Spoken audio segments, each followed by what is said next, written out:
Hello. Hello. It says I'm live and here I am. I'm right on time today. I need to be a little succinct today. I have a meeting at 3:15. That meeting goes till 4. Then I have a meeting at 4. I'm actually in a double thing right now. We're running the Island Free Library book group right now while I'm talking to you. I'm got a lot going on, and you might hear the crew coming up and down the stairs. Hi, Dad. They're moving the windows upstairs. Whew, and they're huffing and puffing. They're a couple 100 pounds each window. So if you hear them, it's not a ghost. It's the construction crew getting the window project done here. So I am a little bit short on time, but I am live and I am going to read you another ghost story. But before I do, I wanted to talk about the clocks behind me and how yesterday's story about the clock, the clock lady, that gave me a little bit of shivers. I got a little, I got a little creeped out there with the clock and that Steve Mitchell and Gabe Voskamp found on their island tour, right? They went on a cruise and came across a clock on Kunamis Road and, who knows? But I got a little shiver and I was trying to read and be... I'm watching the Zoom group. I don't know if they're waving for me. No, she seems to be fine. I was trying to just read and keep going and not like point to the clocks behind me or anything creepy, but who knows? All right, so let me read you a story today so that I can make my next meeting on time and we'll go from there. So this is, again, Fran Migliaccio. This is More Ghosts of Block Island. I don't think I've read from this one yet, although I'm not sure. And this story is called The Ghost and Mrs Lafaro. It was a bleak midwinter day in December 2008 when I visited the home of Anna and Mike Lafaro at Southwest Point. Inside, all was a bustle. Most of the windows in the house were being replaced by Norris Pike's crew, Pat Cobb and another worker, due to constant buffeting by west winds and salt. I held the door for a man with a newly cut board and called out to Anna, "I'm here." I followed the real workers in. "Here's a paintbrush. Get started," rejoined Pat's voice from a small room near the front hall. Anna was in the kitchen, and I knew she would be. She is a consummate cook of anything and everything. But today the kitchen was cool, and there was no aromas of Christmas cookies baking. Anna greeted me, as always, with an energetic smile and sparkling eyes. "We have to keep the windows open because of the polyurethane," she told me. "I can't bake anything. It'll absorb the odor of the poly while it's cooking and taste like it too." "Oh, well, what can one do? Would you like a cup of tea?" She went to a shelf and started reeling off a list of flavors. We both chose Candy Cane Lane in honor of the season. Pat Cobb appeared at the kitchen door. "We need to have a window open in here because of the fumes," he said to Anna apologetically. "We were just thinking it's not quite cold enough in here," I commented as Anna cranked open a window above the sink. Pat grinned and disappeared, brush in hand. The hot peppermint tea, its flavor rounded with vanilla, was welcome and comforting. We forgot all about the polyurethane and the chill air. When my sister was visiting from North Carolina a few years ago, she brought a friend with her, Anna began. That was in about 2005. The friend, Sandra, is psychic, and almost as soon as she set foot in the house, she told me, "There's somebody else living here." I told her I already knew that. During her visit here, she walked around outside a lot. She told me that the other being here was the ghost of the man who had built the stone walls and had wanted to buy this property at one time. He couldn't afford it, but he had always felt very protective of the land. "This piece of property was once a sheep farm," Anna added. Sandra said that she could feel the energy of this man's spirit in and around all the stone walls. I asked Sandra what he looked like, and she told me he wouldn't let her see him. She said that he told her, "She knows what I look like. Why should I show you?" He was talking about me. I was captivated. He talked with her? I asked Anna. Well, they communicated telepathically, she said. That made sense. Others who had experienced ghosts in their lives had already told me of telepathic conversations with the spirits. So he was talking about you, I pursued. Had you actually seen him? Yes, Anna told me. And I really wish that Sandra had been able to see him too, so I could have had confirmation of what he looked like. He woke me up in the middle of the night, she continued matter-of-factly. We hadn't moved here full time yet. We were still back and forth between Block Island and New York.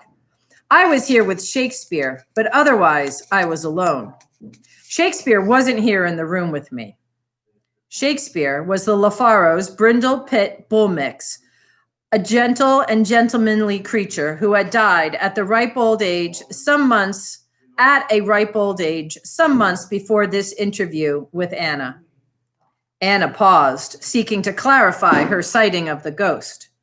I can't say that I saw him like a real person, but I had a sense of what he looked like. That too made sense. Some of my ghost seers had a very clearly defined idea of the appearance of their ghosts. Others had spoken of a sense or a feeling of what it was they saw. All who spoke with me knew, positively, that they had seen something out of the ordinary, something supernatural. Tell me about him, I said, my hand poised to write.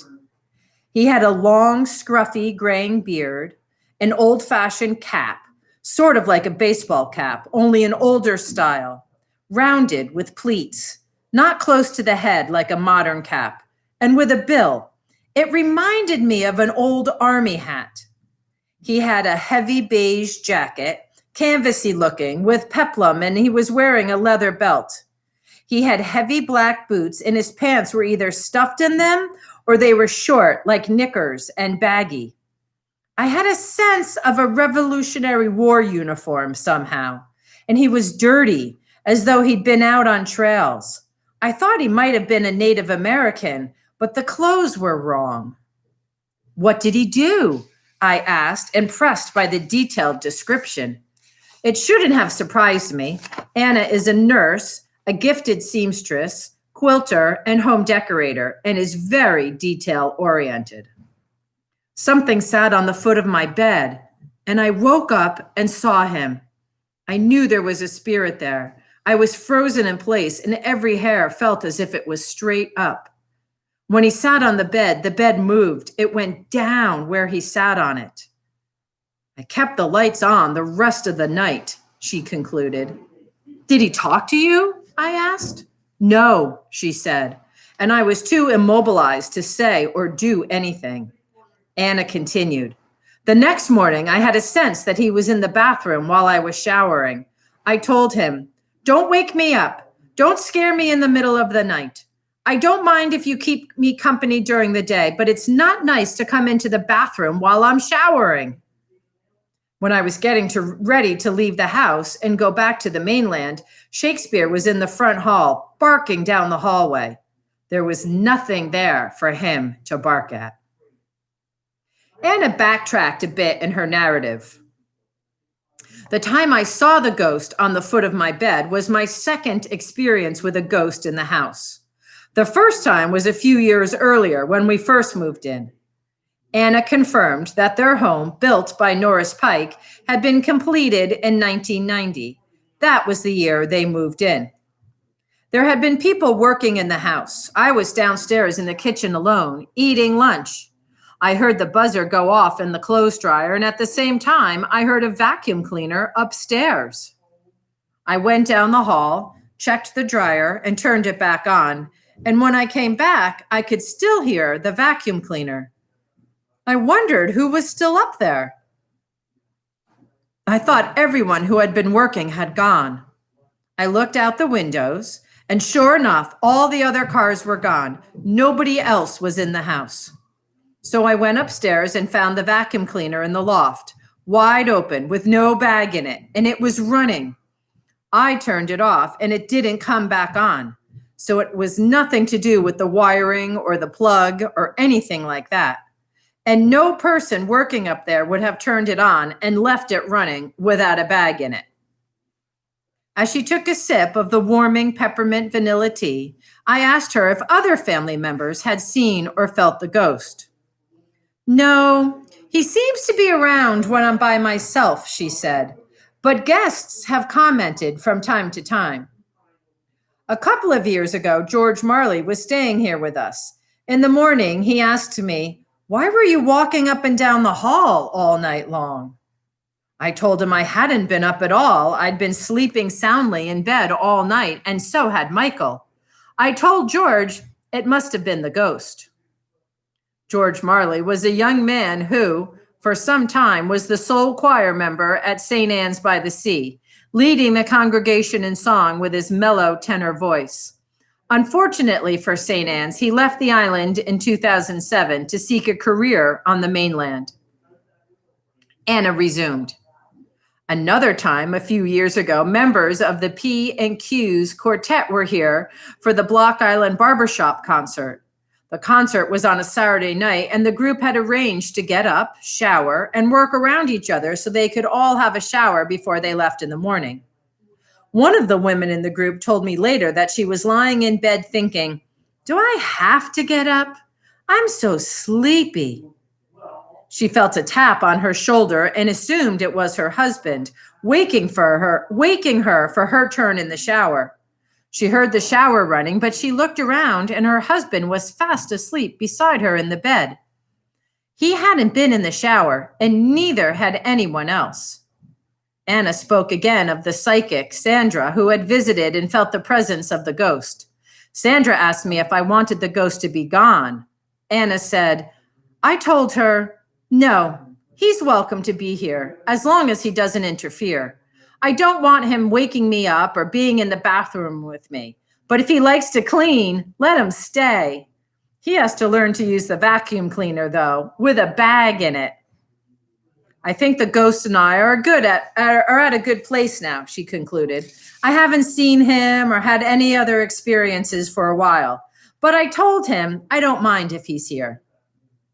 Before Sandra left, she told me to bless every outside door and window in the house with holy water to keep out evil spirits, so I did that.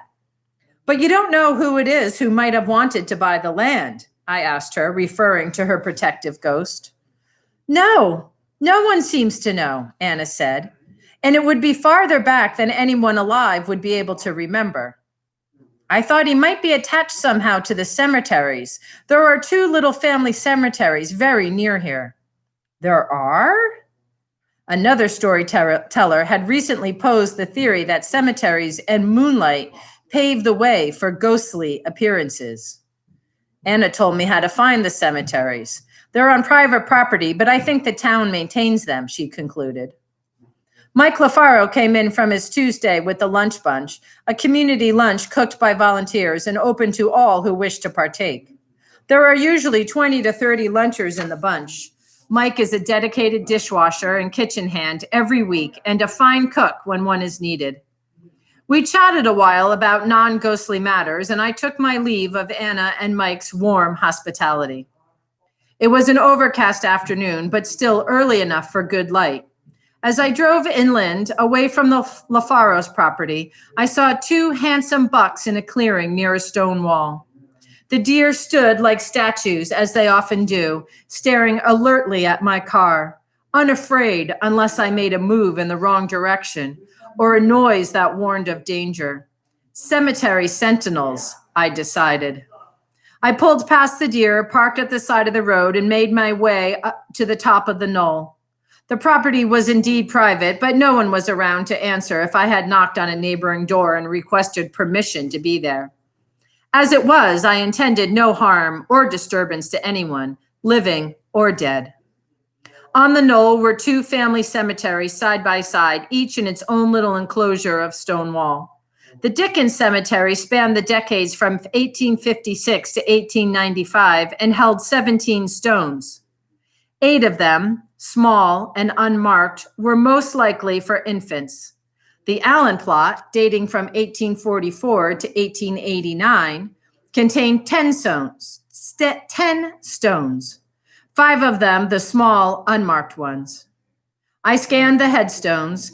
Deacon Wanton Allen, who died in 1856 at age 55, had 2 wives. The first died at 38, and the other outlived the deacon by 3 decades, dying at age 80. I thought of Mrs. Lafaro's ghost and mused that a deacon probably was not one to pine after property he could not have. The other 2 readable headstones in that plot were those of Samuel Allen, possibly a son of Wanton, who lived to age 64, and his wife, Rhoda, who predeceased him by 25 years, dying at age 41. Was the lonely widower Samuel the man who had wanted to buy the sheep farm property?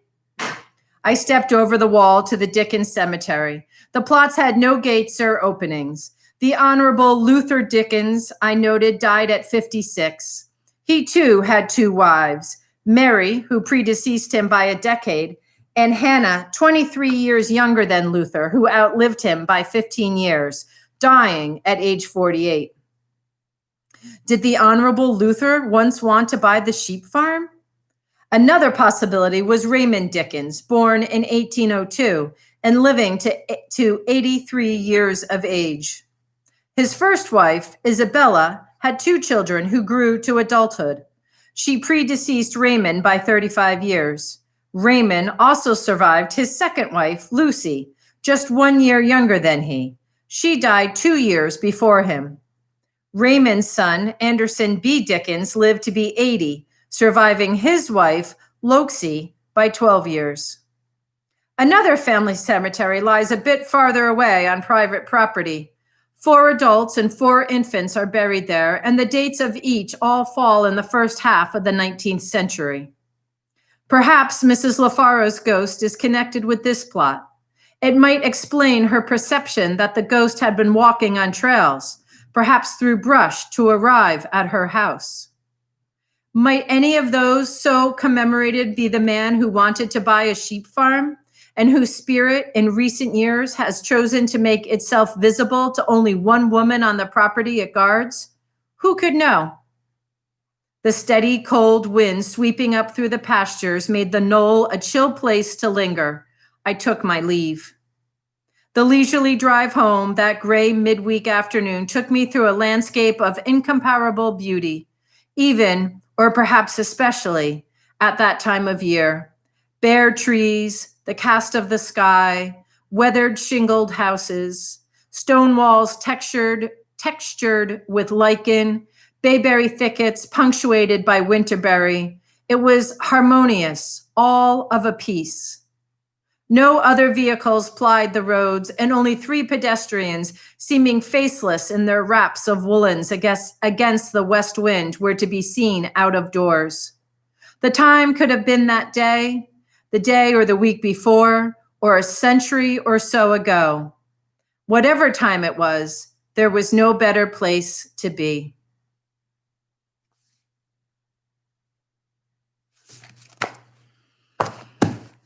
Off to a meeting. Thanks for coming. Ghosts, and more ghosts. See you soon.